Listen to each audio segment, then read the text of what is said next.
Hello friend, welcome to my channel education with focus. और मैं हूं आपका दोस्त सत्येंद्र भंडारी। जैसा कि आप देख रहे हैं, बहुत दिनों बाद मैं अपना वीडियो इसमें ला रहा हूं अपने चैनल पर। तो आज हमारा जो चैप्टर है वो चैप्टर है 13। कक्षा 10 की हम सीरीज़ कर रहे हैं क्योंकि बोर्ड एग्जाम बहुत ज़्यादा नज़दीक है, तो इसलिए हम जल्दी जल्दी ये सीरीज़ करेंगे। सांख्यिकी के अंतर्गत हम बात करेंगे। सांख्यिकी के बारे में हम बात करें तो देखिए, लिखा हुआ है मैंने इसमें, सांख्यिकी डेटा के संग्रहण, विश्लेषण, व्याख्या, प्रस्तुति और संगठन का अध्ययन है। इसके द्वारा विभिन्न प्रकार के परिणामों को प्राप्त किया जाता है। कक्षा 10 में हम वर्गीकृत आंकड़ों का माध्य, बहुलक और माध्य ज्ञात करते हैं। हम कक्षा 8 से ये चीज़ें पढ़ते हुए आ रहे हैं कि माध्य क्या होता है, बहुलक क्या होता है और माध्य क्या होता है। पर अब हम वर्गीकृत आंकड़ों के ज्ञात करेंगे कि किस प्रकार से हम माध्य, बहुलक और माध्य ज्ञात करेंगे। अब कुछ कुछ परिभाषाएं मैंने इसमें लिखी हुई हैं जो यहाँ पे प्रयोग होनी है पूरे चैप्टर में। वर्ग अंतराल किसे कहते हैं? वर्ग अंतराल किसी विशेष वितरण में किसी वर्ग की संख्यात्मक चौड़ाई को परिभाषित करता है। इसका मान एक दिए गए सारणीगत आंकड़े के लिए बराबर होता है। गणितीय रूप से इसे उच्च वर्ग सीमा और निम्न वर्ग सीमा के बीच के अंतर के रूप में परिभाषित किया जाता है। जब हम किन्हीं आंकड़ों को एक निश्चित मान के रूप में दिखाते हैं, जैसे 0 से 5, फिर अगला 5 से 10, 10 से 15, 15 से 20, तो ये जो अंतराल होता है वो वर्ग अंतराल कहलाता है। वर्ग चिन्ह को हम xi के रूप में दिखाते हैं। वर्ग अंतराल के उच्च तथा निम्न वर्ग सीमाओं के औसत को वर्ग चिन्ह कहते हैं। कि इन दोनों के बीच का जो औसत होगा, मान के चले हमने एक दिया 0 और एक लिया 5, तो 0 और 5 को जोड़ेंगे और उसका क्या कर देंगे, बटे 2, तो कितना हो जाएगा 2.5। इसी प्रकार से 10 और 20 लिया तो 10 और 20 को जोड़ा 30, 30 बटे 2 मतलब 15। तो उन दोनों के बीचों बीच में जो आएगा उसे क्या कहेंगे, वर्ग चिन्ह कहेंगे। बारंबारता, इसे FI द्वारा प्रदर्शित करते हैं। फ्रीक्वेंसी, किसी प्रयोग में कोई घटना जितनी बार घटित होती है उस संख्या को उस घटना की बारंबारता कहते हैं। किसी भी प्रयोग में कोई घटना का मतलब हुआ कि जो भी संख्या बार बार रिपीट हो रही है उसे क्या कहेंगे, उसकी बारंबारता कहेंगे। हम कुछ छोटा सा उदाहरण देख सकते हैं कि यदि हम क्लास 10th की बात करें, हमारे पास 10 बच्चे हैं और 10 बच्चों में से हमने उनकी एज के लिए लिया तो 4 बच्चे 14 साल के हैं, 5 बच्चे 15 साल के हैं और एक बच्चा क्या है, 16 साल का। तो जो ये 4, 5 और हम किसकी बात कर रहे हैं, एक की बात कर रहे हैं, तो ये इनकी क्या है, बारंबारता की। वो उन आंकड़ों में क्या कर रहे हैं, बार बार रिपीट हो रहे हैं। क्लियर हो रहा होगा। अब जो हमने यहाँ पे करना है उसके बारे में हम बात करेंगे। हमने सबसे पहला टॉपिक हमारा इसमें आता है माध्य, मीन। दिए गए आंकड़ों में सभी आंकड़ों का योग और कुल आंकड़ों की संख्या के अनुपात को माध्य कहते हैं। कि जितने आंकड़े हमें दिए गए हैं, माध्य को हम औसत के रूप में भी हम ज्ञात करते हैं। एवरेज किस प्रकार से ज्ञात करते हैं कि जितने आंकड़े हमें दिए गए हैं, 10 बच्चों की एज का दिया हुआ है तो सभी बच्चों की एज को जोड़ेंगे और बटे क्या कर देंगे, आंकड़ों की संख्या। आंकड़ों की संख्या कितनी है, 10। तो यह हमारे पास क्या हो जाएगा, माध्य का एक सामान्य सूत्र हो जाएगा कि आंकड़ों का योग बटे कुल आंकड़ों की संख्या। क्लियर हो रहा होगा। अब देखिए, जो विधियों का हम प्रयोग करेंगे, वैसे हमारे पास क्लास 10th में 3 विधियां हैं, पर हम 3 में से केवल 2 ही विधियों के बारे में बात कर रहे हैं। हमारे पास एक है माध्य ज्ञात करने की विधियां, जब हम वर्गीकृत आंकड़ों की बात कर रहे हैं। प्रत्यक्ष विधि में होता है हमारे पास sigma FI XI upon sigma FI। XI जो है हमारे पास, ये है हमारे पास वर्ग चिन्ह और ये है क्या है, FI हमारे पास बारंबारता। तो उसी वर्ग अंतराल की बारंबारता और वर्ग चिन्ह के गुणनफल के जितने भी मान हैं उनके योग। सिग्मा का मतलब होता है जोड़ना और सिग्मा FI मतलब कुल बारंबारताओं का योग। कितनी हमारे पास आंकड़े लिए गए। दूसरी जो विधि है उसे कहते हैं कल्पित माध्य विधि। कल्पित माध्य विधि में होता है A बराबर sigma FI DI upon sigma FI। अब जहां हमारे पास A क्या है, कल्पित माध्य। अब देखिए, कल्पित माध्य क्या होता है कि प्रयोग में दिए गए सबसे बड़ी बारंबारता के वर्ग चिन्ह को कल्पित माध्य कहते हैं। जो आंकड़े हमारे पास दिए गए हैं उनमें सबसे बड़ी बारंबारता जो होगी उसका वर्ग चिन्ह क्या कहलाता है, कल्पित माध्य कहलाता है। जैसे जैसे हम सवाल करेंगे वैसे में आपकी समझ में आएगा कि हम किसकी बात कर रहे हैं। अगला है हमारे पास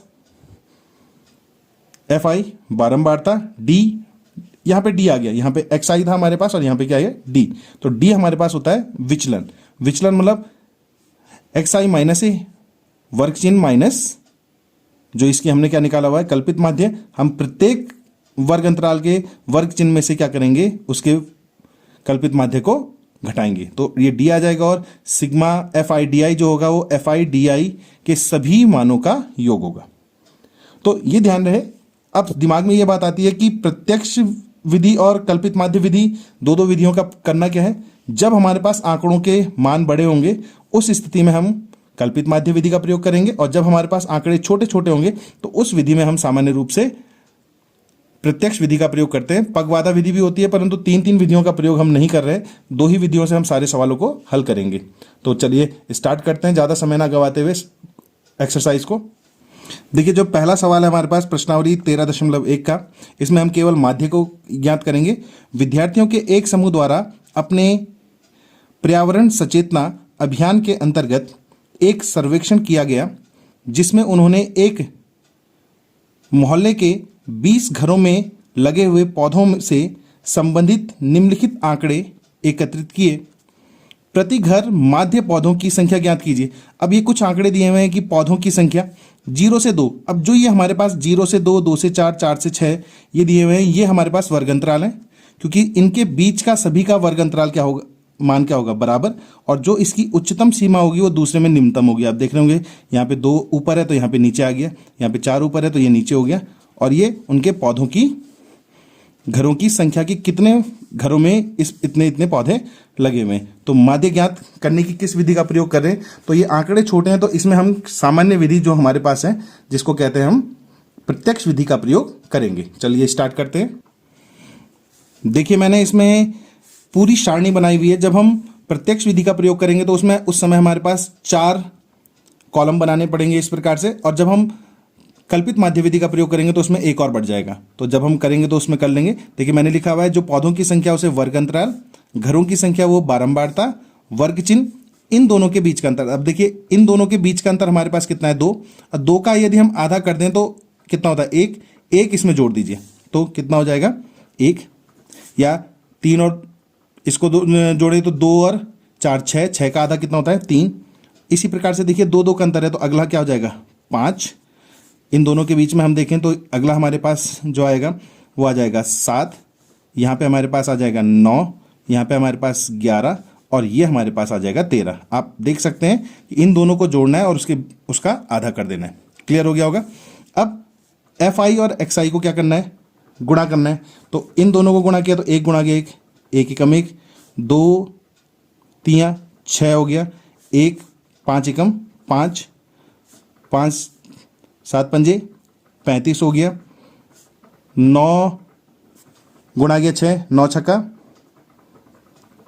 54 हो गया, 11 दूनी 22 हो गया, और 13 गुणा गया 3 तो 13 3 39, 3 3 6 7, और 3 3 6 7। हमने 7 के 7 आंकड़े यहाँ पे लिख लिए हैं कि क्या उसके मान होंगे। क्लियर हो गया होगा। अब इन सब का योग तो 20 है, ये दिया हुआ है। अब इसको हमें जोड़ना है क्योंकि ये हमें ज्ञात करना है।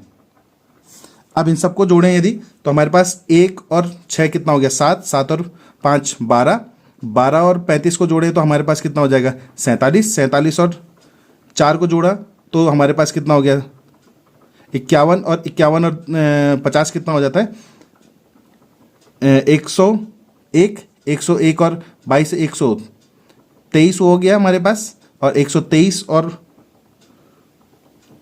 39 को जोड़े तो 9 जोड़ा 123 में तो कितना हो गया, 32, और 32 और 30 जोड़ा तो हमारे पास हो गया 162। क्लियर हो गया होगा। अब देखिए, माध्य के लिए हमें 2 चीज़ें चाहिए जब हम प्रत्यक्ष विधि का प्रयोग कर रहे हैं।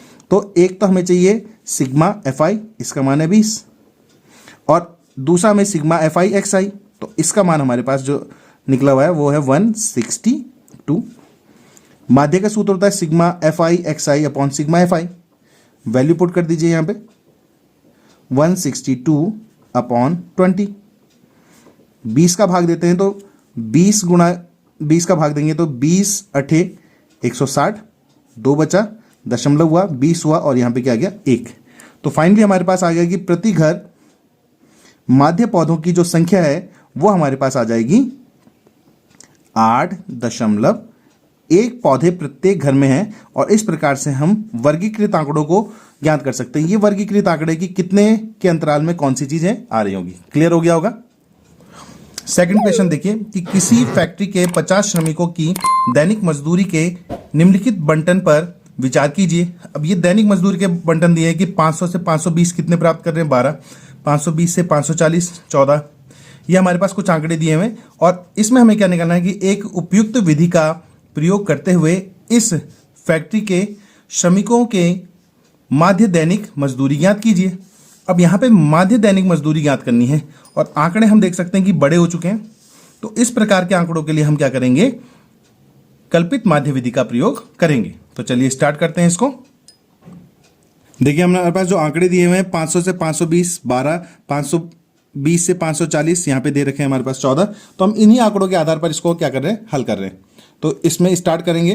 तो यहाँ पे देखिए हम कि वर्ग चिन्ह इन दोनों के बीच का अंतर 20 है, और 20 का आधा कितना हो जाता है, 10। तो पहले वाले में 10 जोड़ दीजिए, तो ये हमारे पास क्या हो जाएगा, 510। और सभी के बीच का अंतर 20-20 है, तो हम 20-20 को इसमें जोड़ते हुए चलेंगे। इनके बीच का आ जाएगा 530, 550, अगला हमारे पास 570, एंड लास्ट हमारे पास आ जाएगा 590।